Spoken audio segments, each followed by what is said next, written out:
अदा बच्चों, कैसे हैं आप लोग। ये क्लास 7 का सबक नंबर 1 है, मेरा वतन।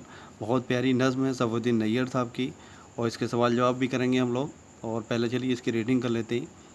ये मेरा वतन है मेरा वतन, वो चिड़िया वो तोता वो मैना वो मोर, वो कोयल वो बुलबुल वो गुमरी चकोर, वो झूलों की लहरें वो दरिया का ज़ोर, वो झरनों का गिरना वो पानी का शोर, वो सरसब्ज़ इसे का पहाड़ और वन, ये मेरा वतन है ये मेरा वतन।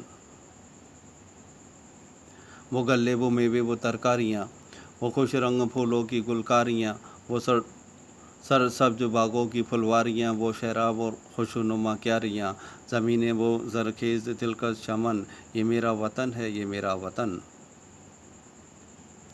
पहाड़ों का मंजर बनों का समा, हैं इनमें हज़ारों ही चश्मे रवां, कहाँ तक बयां इसकी हों खूबियाँ, है फिरदौस का इस चमन पर गुमा, ये बाग़ अरम है ये बाग़ अदन, यानी बाग़ जन्नत का बाग़ अरम और बाग़ अदन जहाँ हज़रत आदम अलैहिस्सलाम को रखा गया था।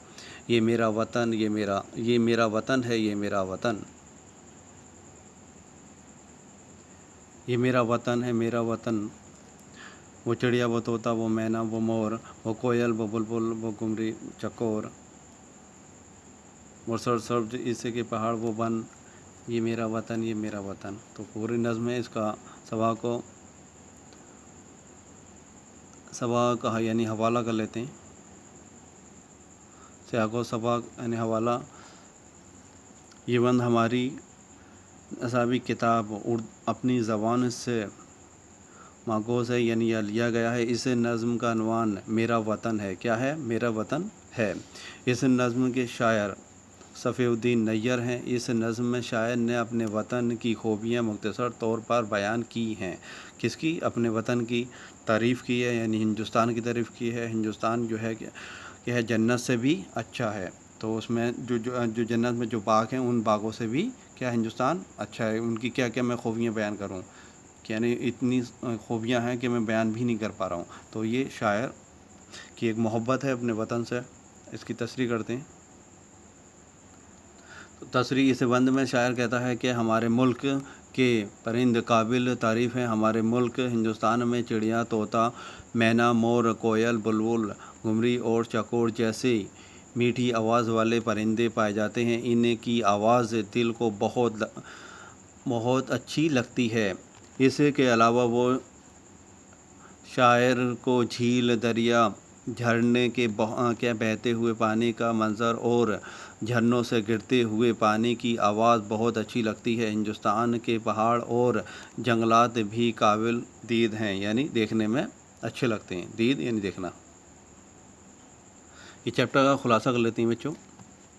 ये नज़्म हमारी उर्दू की दरसी किताब अपनी जवान बराए 7वीं जमात में नज़्म मेरा वतन से ली गई है। इस नज़्म के शायर सफ़ीउद्दीन नैयर हैं। शायर को अपना वतन बेहद अज़ीज़ है। इन्हें अपने वतन से बहुत मोहब्बत है। इस नज़्म में शायर ने अपने वतन की खूबियाँ मुख्तसर तौर पर बयान की हैं। इस नज़्म में शायर ने अपने वतन के परिंदों चिड़िया तोता मैना मोर कोयल बुलबुल घुमरी चकोर परिंदों का ज़िक्र बड़े ही दिलचस्प अंदाज में किया है। शायर को इन परिंदों का चहचहाना बहुत पसंद है। हमारे मुल्क हिंदुस्तान में बहुत से दरिया झीलें झरने हैं। झरनों से गिरते हुए पानी की आवाज़ शायर को बहुत पसंद है। हिंदुस्तान खेत फसलें हरियाली खेत फसलें हरियाली जंगल और बहार भी काबिल दीद हैं।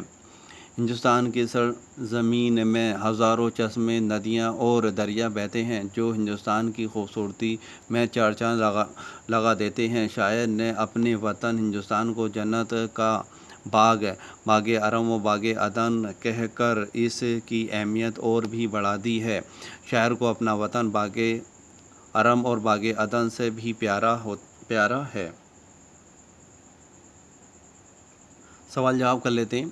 पहला सवाल है हमारा, शायर ने नज़्म में किन किन परिंदों का जिक्र किया है? जवाब, शायर ने नज़्म में चिड़िया तोता मैना मोर कोयल बुलबुल घुमरी और चकोर परिंदे का जिक्र किया है। दूसरा सवाल, دلکش چمن کس کو کہا گیا ہے؟ جواب، اپنے وطن ہندوستان کو دلکش چمن کہا گیا ہے۔ کسے کہا گیا ہے؟ ہندوستان کو کہا گیا۔ کسے کہا بچوں؟ ہندوستان کو۔ اور اس میں اور چلیے پہلا سوال دوبارہ ریوائز کروا دے رہا ہوں۔ شاعر نے نظم میں کن کن پرندوں کا ذکر کیا ہے؟ تو شاعر نے نظم میں چڑیا، طوطا، مینا، مور، کوئل، بلبل، گمری، چکور پرندے کا ذکر کیا ہے۔ چڑیا، طوطا، مینا، مور، کوئل، بلبل، گمری، چکور پرندے کا ذکر کیا ہے۔ تیسرا سوال کرتے ہیں۔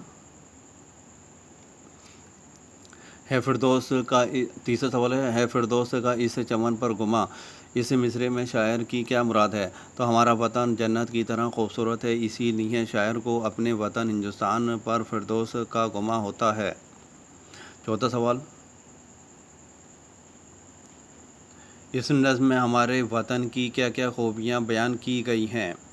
جواب، جھیل، دریا، جھرنے، باغوں کی پھلواریاں، پہاڑوں کا منظر، بنوں کا سما اور پانی کے چشمے وغیرہ خوبیاں بیان کی ہیں۔ جھیل، دریا، جھرنے، باغوں کی پھلواریاں، پہاڑوں کا منظر، بنوں کا سما اور پانی کے چشمے وغیرہ خوبیاں بیان کی ہیں۔ اگلا سوال دیکھتے ہیں۔ اس نظم کے شاعر کا نام لکھیے۔ تو کیا نام ہے؟ صفی الدین نیّر۔ صفی الدین نیّر، صفی الدین نیّر۔ شاعر اس نظم میں کیا پیغام دینا چاہتا ہے؟ جواب، اس نظم میں شاعر اپنے وطن سے محبت اور وطن پرستی کا پیغام دینا چاہتا ہے۔ اس نظم میں شاعر اپنے وطن سے محبت اور وطن پرستی کا پیغام دینا چاہتا ہے۔ اس نظم میں شاعر اپنے وطن سے محبت اور وطن پرستی کا پیغام دینا چاہتا ہے۔ املا درست کیجیے۔ ترکاریاں، تو ترکاریاں اس طرح سے لکھا جاتا، اوکے۔ ترکاریاں، تیرے تر کاف الف کا، رے ی الف یا نون، ترکاریاں، تو یہ والا صحیح ہے، ترکاریاں۔ باغو، بے الف با غین واو، تو یہ والا صحیح ہے، باغو۔ منظر، یہ صحیح ہے۔ وطن، واو تو نون، تو کیا ہوگا یہ وطن۔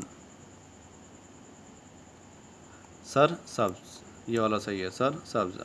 واحد جمع یعنی سنگولر پلورل کو کہتے ہیں۔ دریا کیا ہے؟ واحد ہے یعنی سنگل۔ دریائیں، چڑیوں، بلبل، بلبلیں، جھرنا، جھرنوں۔ باغ، باغات، پھلواری، پھلواریاں، کیاری، کیاریاں، منظر، مناظر، چشمہ، چشمے، خوبی، خوبیاں۔ Thank you for watching this video. Please subscribe کر دیجیے گا اور لائک کر دیجیے گا۔ Thank you for watching this video.